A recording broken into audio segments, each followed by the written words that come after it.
I thought finding gold was kind of gonna be easy. You take a pan, find a creek in the mountains, and have some patience, and boom, there's your gold. But the deeper I went into the research part of this hobby, the more complicated I found it to be. There's maps, history, rules, geology, and before I even got on the creek, I found myself hooked. I spent hours, literally hours, buried in historical maps and claim records. And I'll save you the time. Here's the short of it all. First, you need to find a gold producing area, which is easier said than done. It has to be on public land, and it can't be claimed.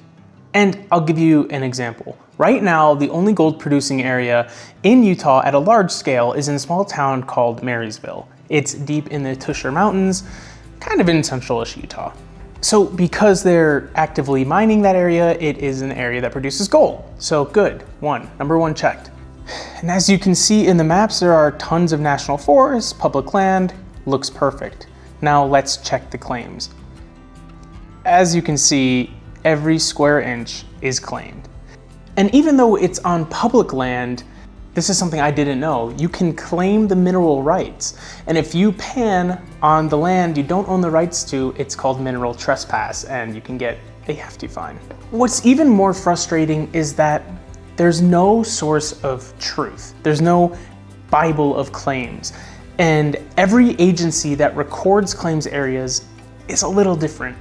As you can see, the federal BLM land map has a claim here, and the Utah state land map has a claim here. It should overlap. It should be the same because it is on federal land. It is a federal claim. And as you can see, this is just one example of hundreds I found. They don't match. But once you find a spot that matches all three of these criteria, it's like your own little secret fishing hole that no one else knows about. It's yours. After doing plenty of hours of research and trying my best with due diligence, I think I found a spot. And on top of the three criteria I mentioned, I also wanted it to be warm because it's going to be freezing this weekend.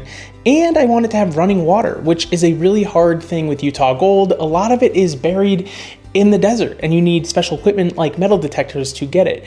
I want to do it the old-fashioned way. I want to put a pan in the water and find some gold. So I think I found a spot and we're going to head there very shortly.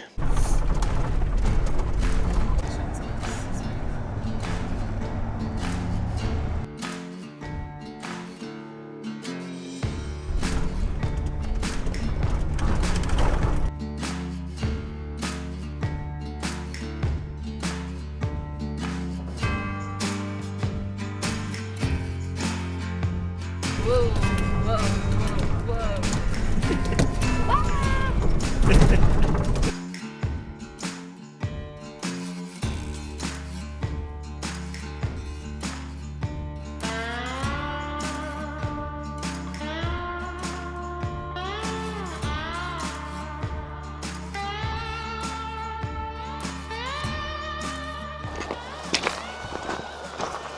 Finally here after 4 hours of driving. It's a gorgeous spot, beautiful spot. There allegedly is some gold in this, what I thought was a creek, more like river. I really thought it was gonna be smaller, but I think all the satellite images I was looking at were from the summer, so it looked like more of a creek than a river.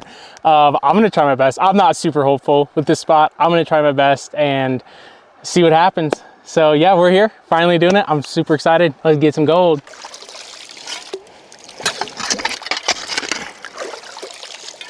The first step is to classify your material, and I found this at a thrift store, and it fits in my bucket perfectly. So you essentially filter out all the big rocks, keep only the small stuff, because here the gold's all very small. And I'll make sure to refill my hole. It's called backfilling holes, so I'm not going to leave any, leave no trace and all that. So first step is to classify your material.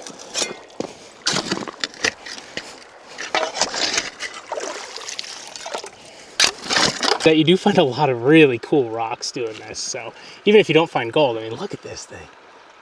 It's like pure quartz. You can almost see through this. That is so cool.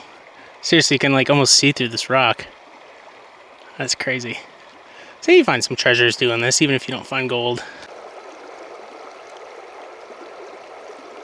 I have about a half bucket of material, and that's good enough to start. And you can either pan all this or you can run it through a sluice box. And as you can see, I made this sluice box at home in my garage. So it's not the most sophisticated tool. I think it's gonna work. And essentially what you do is you use physics against gold. You use gold's super density and gravity to catch it in the mats. And you just let the river do its thing. And it will fall down to the mats, and then you collect it at the end. So really all you do is you just take a little bit at a time and run it through.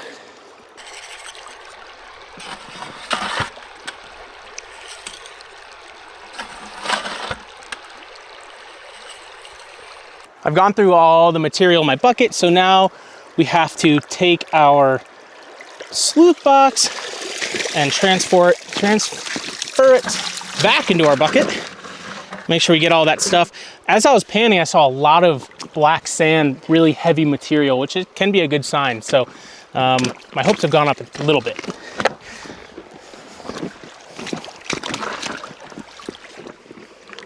Make sure we get all that.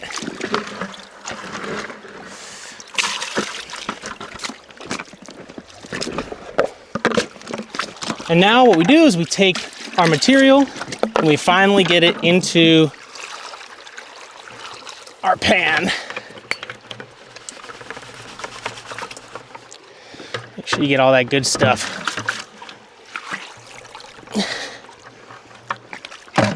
Once it's all in the pan, let's find a deep spot here. Let's pan it back and see if we got anything. Wow, there's a lot of black sand in here, like a lot. Which makes it tougher to pan too. So you're just filtering the material, you're getting the heavy stuff to sink to the bottom, and you filter off that light stuff on top. It's a pretty natural process. It's really cool. You can see it happening. All the light stuff just coming right up to the top. And the gold is the densest stuff, so it'll stay in the pan. Ooh, man, that is a lot of black sand in there.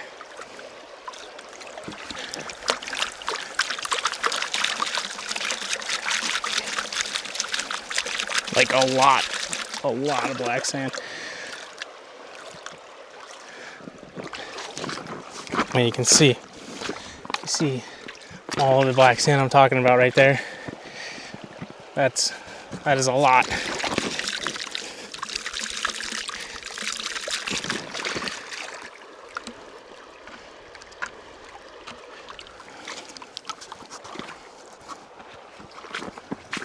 Okay, and now we pan it back. So we take this heavy black material and we pan it back. And let's see if we can do this in one take.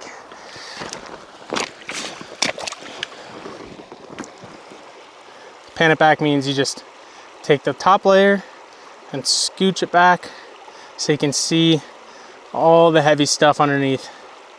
And this stuff is heavy. It's metal, iron sand.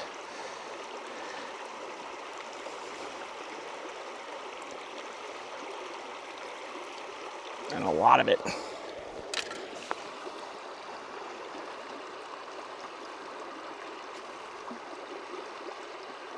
I don't see anything yet.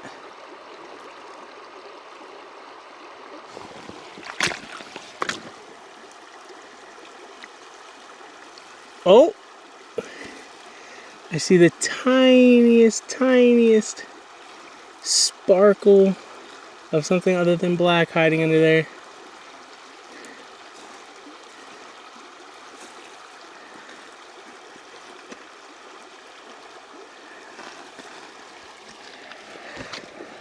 I think that's a piece right there. That's cool. Yeah. Can you see it on the camera? It's probably really hard to see that. Right there. Uh-huh. Kinda. It is impossible to see that. Let's see if I can get a close-up. Here's a close-up. You can see it right there. One tiny piece. Hey, it's better than nothing.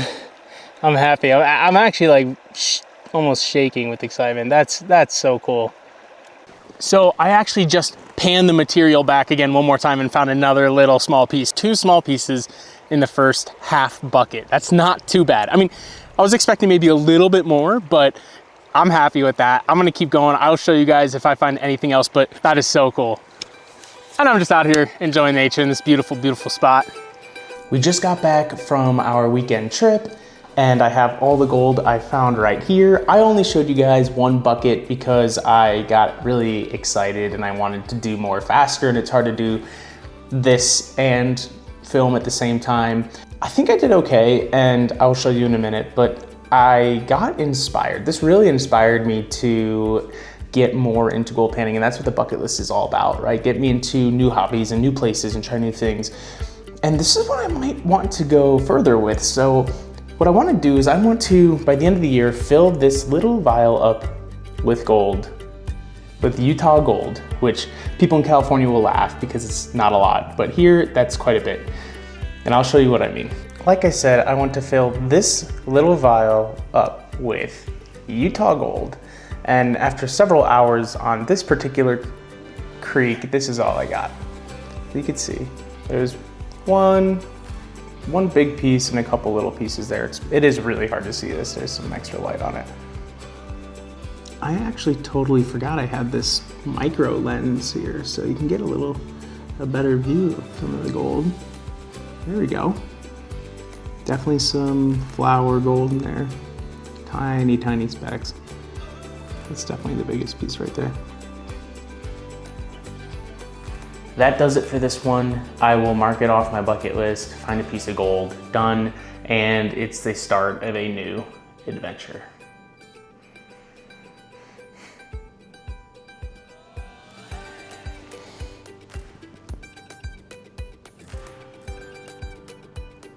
God, what is it about this stuff that just makes people crazy? That's so cool. Little tiny bit of gold.